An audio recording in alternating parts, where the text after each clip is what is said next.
পাবনার মধ্যে মনোরম একটা পরিবেশ খুঁজতেছেন ঘুরে বেড়ানোর জন্যে, তাহলে আর দেরি না করে এক্ষুনি চলে আসেন রানা ইকো পার্কে।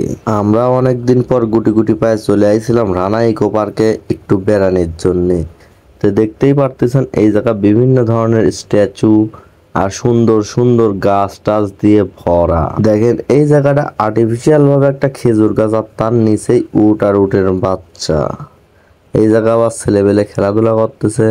সামনে একটা ড্রাগন দেখা যাচ্ছে। এদিকে আমার হৃদয় ভাই ফোনে কথা বলতেছে আর এদিকে ছেলেপেলে খেলতেছে। দেখতেইছেন কত সুন্দর পরিবেশ। এই জায়গা আবার ওই মনে করেন সিংহের গাল দিয়ে পানি বাড়াচ্ছে। যাই হোক বিষয়টা কিন্তু খুব ভালোই ঠেকতেছে। আর এই জায়গাকার পরিবেশটা খুবই সুন্দর, কোনো সমস্যা নাই। আপনি আপনার গার্লফ্রেন্ড, আপনি আপনার বউ, আপনার পুরা ফ্যামিলি নিয়ে আসতে পারেন, কোনো সমস্যা নাই। এই জায়গার সিকিউরিটি অনেক ভালো, মোটামুটি সব দিক থেকে এই জায়গাটা পারফেক্ট।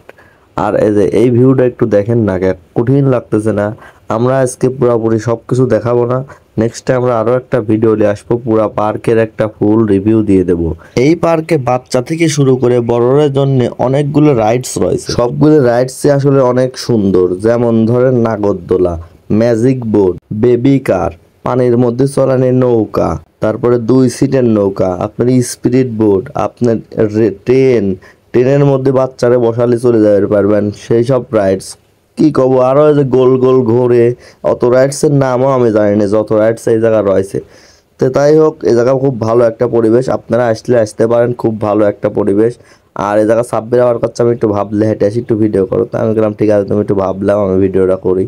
আর তারপরে এসে আমার কাছে আমি একটু সুপারম্যান সাজবো, বললাম ঠিক আছে সাজো, এনেও একটা ভিডিও করে নিলাম। আজকের মতন এই পর্যন্তই।